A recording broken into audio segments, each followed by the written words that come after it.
Et avec moi en studio de la belle visite, on a Lily et Kevin du Marché MX. Vous les connaissez peut-être sous le nom Lily et Gordo. Un excellent réveil. Bon matin. Bon matin aussi. J'espère que ça va bien. Vous avez peut-être le petit nez enrhumé, c'est ça qu'on disait à micro fermé, mais ça va bien aller quand même. Là. Mais oui. Oui, les virus qui courent. C'est ça, on n'a pas le choix, hein, malgré la température qui change et tout ça. Écoutez, ce matin, là, on va parler d'un plat qui porte un nom presque mignon. On parle, et là, corrigez-moi si je me plante dans la prononciation, le cochinata pibil. C'est quoi l'histoire derrière ce plat-là? Bon, mais c'est cochinita, OK. pibil. Et cochinita, ça veut dire petit cochon. OK. Vraiment. Et pibil, parce qu'au Mexique, cette plat traditionnel, ça cuisine sur la terre. OK. So, pibil, c'est comme les fours à terre, ça enterrait.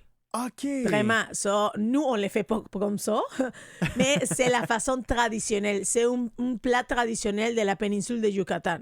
Tout OK. le monde qui voyage à Playa del Carmen, Cancún, Mérida, c'est les plats traditionnels.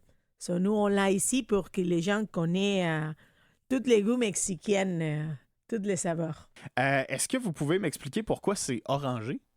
C'est orangé à cause d'un des ingrédients clés de la cochinita, ça s'appelle l'achioté. OK. OK, l'achioté, c'est une graine, mais qui vient d'un arbuste, un petit arbuste tropical. Puis à l'intérieur, il produit des petites coques rouges vives, OK? OK. À l'intérieur, quand elle s'ouvre, là, il y a plein de petites graines vraiment rouges intenses. C'est la OK. graine à l'intérieur de ça qui est récoltée pour faire l'épice qui s'appelle l'achioté. On la connaît aussi sous d'autres noms, comme roucou. Par exemple, savais-tu que il y a un colorant alimentaire vraiment très populaire qui est fait avec ça?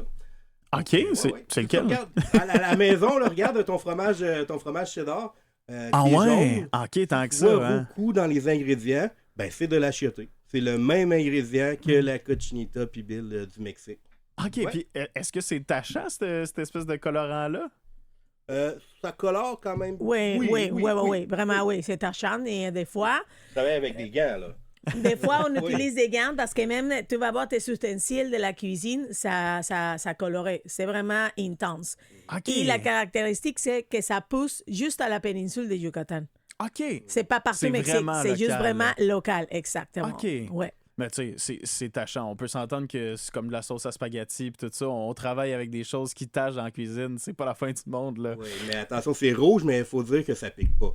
Parce que OK. ça peut faire peur, tu vois une viande rouge, tu dis, ah, ça doit être épicé. Mais- Ben oui, c'est le Oui, premier puis réflexe non. que j'ai eu. Des fois, parce que la coloration, des fois, l'épice sec, c'est rouge. Mais une fois que tu commences à mélanger ou diluer, ça devient un plus orange. OK. Comme change la couleur. C'est pas rouge intense. OK. Puis, j'ai une petite question pour vous. On fait quoi avec cet aliment-là? Bon, mais vraiment, la meilleure façon, ou la plus populaire, c'est tacos et torta. OK. Torta, c'est une espèce de sandwich, mais nous, on utilise une espèce de baguette à la mexicaine et on l'appelle torta. Mais cette deux assiettes ou cette deux plats, c'est le plus populaire. Mais dans les restaurants, tu les peux trouver dans une assiette avec du riz ou des haricots.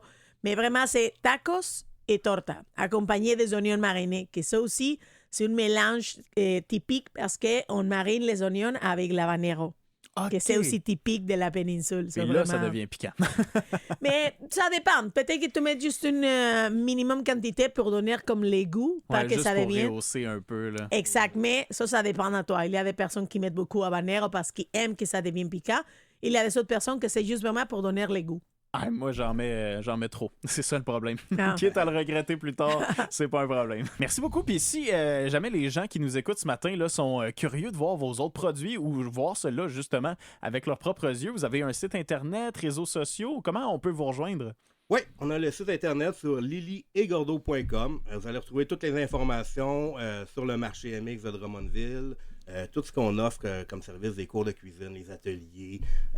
On a des groupes de discussion français-espagnol. OK. Puis tous nos produits alimentaires. Donc, on a vraiment des garnitures sous vide, congelées, que tu peux réchauffer à la maison vraiment vite fait.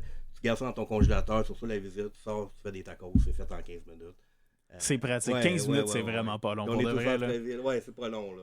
Là, t'es au centre-ville, on est proche de Choco-Daisy. Vous pouvez nous rendre visite là-bas. Puis, bon petit scoop, bientôt, on va avoir un kiosque au marché public. Ah ouais! Oui, au marché Crime, public. On arrive félicitations, là une c'est fois le par fun. mois. Merci, on est content Une de fois ça. par mois, faudra pas nous manquer.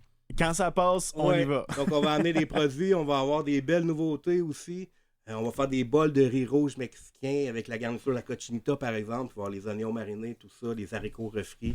Non, ça va être vraiment une belle découverte pour vous, là. Excellent. Ben merci Kevin, merci Lily d'être passé. Merci Puis à on toi. s'en jase bientôt, nous autres. Ça fait plaisir. À la À prochaine. luego.